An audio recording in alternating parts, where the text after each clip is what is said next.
Gordon Ramsay presides over 4 of the UK's most prestigious restaurants. Wait.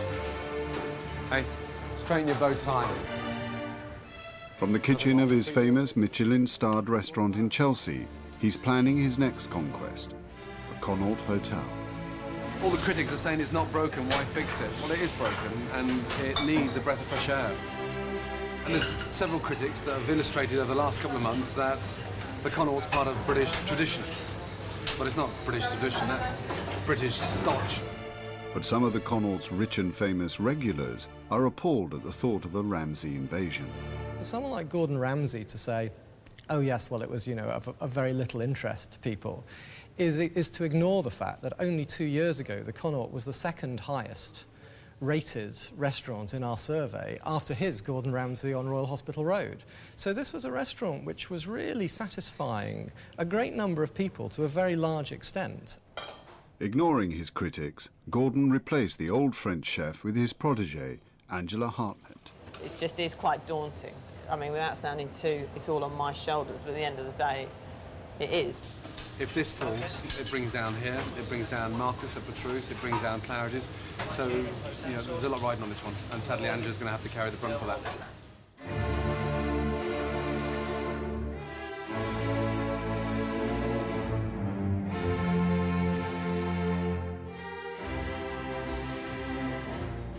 Angela's just moved into one of London's biggest kitchens. This is the main kitchen, this is the raw, this is what everyone in the company takes me for, because I've got the best kitchen now, it really is.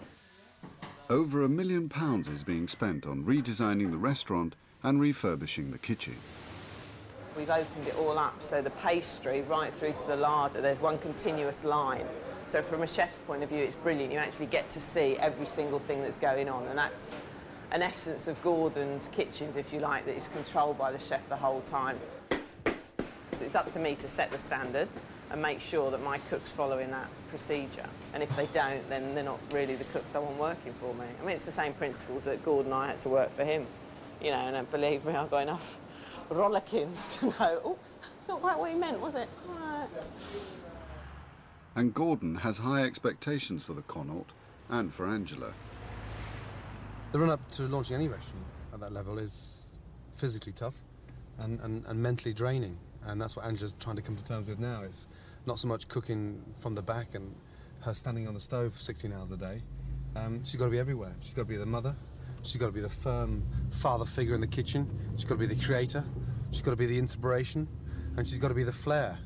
Oh, by the way, you've got to find time to cook as well. So opening a restaurant at that level is tough. Yeah, you take them all. There's been none in this pastry. They all go to you. We'll have a look at them. Ordering as well? Yeah, ordering everything. I've said that since day one, but everyone ignored me. So now you can all bloody listen. Many of the Connaught chefs chose to leave at the end of the old regime. Those that have decided to stay don't know what to expect. There's a lot of things we're not too sure about working, Angela. It's like with the menu, we don't know what sort of style of food we're doing. If you left and went to a brand new restaurant, you'd know the food you were doing because you could see the place before, and you could go there and see the food they're doing. We're up to now, it's a waiting game. We're getting told some things, but we've not seen any of the food properly yet. Like you said, we know we have the menu and everything. It's going to be much easier for us to really know if this is what we want or not. Good to see you too. And it's not just the kitchen staff who are worried. The Connaught guests are very loyal, but they also expect the best. General Manager Anthony Lee has worked at the Connaught for over 20 years. This suite, if you took it as it is, it would be £1,250 a night. I mean, these suites are what people love most of all about the Connaught. We've had many very well-known people that come here, both business and from the film industry. We have quite an institution here. It really is. We've got the captains of industry who are extremely demanding.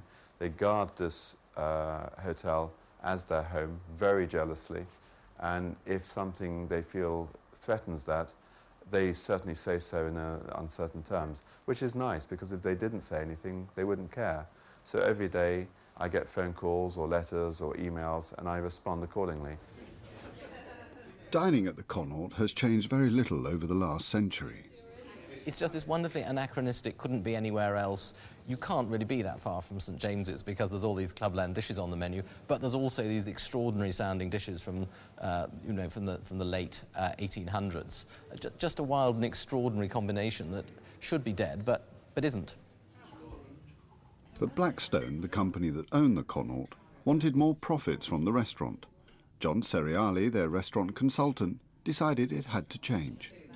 We needed to create venues which that were aspirational for a younger customer, so that these great assets wouldn't die.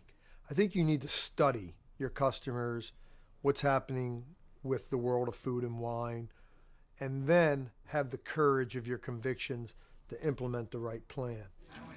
Many of the hotel's regular guests were appalled when they heard about the changes in the Connaught kitchen. Richard and Peter Harden compile a restaurant guide. They did a poll of their readers. We gave people the option. They could vote. Did they think the takeover by Gordon Ramsay at the Connaught, should they press a button, good on you, Gordon, go for it? Or should they press, the barbarians are at the gate? And the barbarians at the gate won 8-1, yes. I think they think we're about to turn it into, I don't know, Pizza Express or whatever, you know, but sometimes, you know, which is great, I like Pizza Express, but, you know, we're not stupid and Gordon knows what he's doing and we know what food we want to do. So, yeah, so I think some people like that old reference because it probably is one of the very few places in London that is left that does do that. But at the end of the day, if they loved it so much, it would have been full and, you know, people like Blackstone wouldn't have necessarily brought us in to change the business of it. So, like my mum said, oh, Stephen Fry's not happy about that. I said, right, Mum, I said, if you want me to close the place because Stephen Fry's not happy. You send up 2 pots. So, for instance, you slice up your sweetbread in there with your seps. Angela spent the last 3 weeks with her 2 head chefs, Neil and Massimo, creating a menu of 10 starters and 10 main courses. Camille, the pastry chef, is in charge of puddings. I just need to get the tastings over with Gordon. Once I've done those, then I'll be more than, not relaxed, but I'll be happy in my head. At the moment, that's the thing that's always niggling at the back of my mind. I have to cook for him and Marcus. That's going to be worse for me than cooking on the opening night.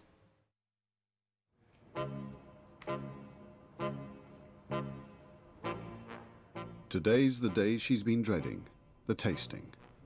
Angela's cooking all the food on her menu for approval by Gordon and his 2 top chefs, Marcus Waring and Mark Askew.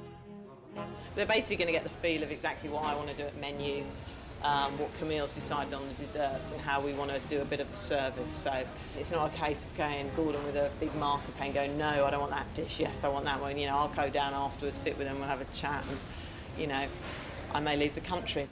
The most interesting thing about Angela, she won't leave the premises until she's happy. Admittedly, just like when Mark opened Royal Hospital Road, Marcus opened Petrus, days off, forget about it. Thank you. Poached halibut, olive oil, vinaigrette and vegetables Provençal. Nice. Vegetables Provence. Cold crispy vegetables, cold nut and lard and rock salt. That's quite daring, isn't it? Cold lard. I mean, a lot of... Cold lard, is that yeah, what it is? beautifully marinated. A lot of... That's the Italian thing, though. Yeah, Brits will just cringe. What, lard?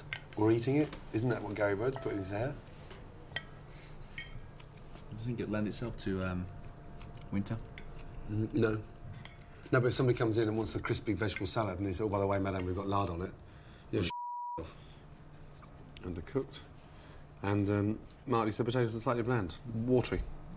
It's not really seasoned properly. No. Downstairs in the kitchen, Angela has no idea of what Gordon thinks of the food. Unfortunately, that's unedible, that pork. Yeah. How's that done, though? They must have cooked it flat and rolled it around the fire and cold. Rolled it from there. Yeah, so but it must be cooked before they wrap the fire. Yeah. Well, taste the pork, Mark. You'll see it's actually undercooked. As you can, Marcus couldn't even cut through it.